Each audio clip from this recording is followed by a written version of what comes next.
اولیاء کرام ہیں، اولیاء کرام کے درجات ایک جیسے نہیں۔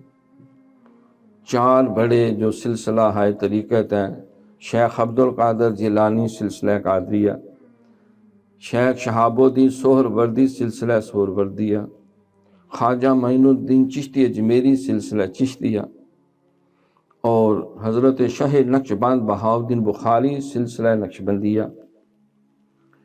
ان کا مزاج اگر اوپر جائیں تو صدیق اکبر کے مزاج کے ساتھ جس سلسلے نے دینی، علمی، فکری، روحانی سفر کیا اس کو نقشبندی کہتے ہیں۔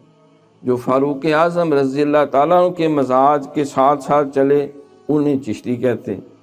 جو عثمان غنی رضی اللہ تعالیٰ کے مزاج اور انداز کے ساتھ چلے انہیں سہروردی کہتے ہیں۔ اور جو حضرت علی المرتضیٰ شیر خدا رضی اللہ تعالیٰ عنہ کے مزاج اور انداز کے ساتھ چلے اس کو سلسلہ قادریہ کہتے ہیں۔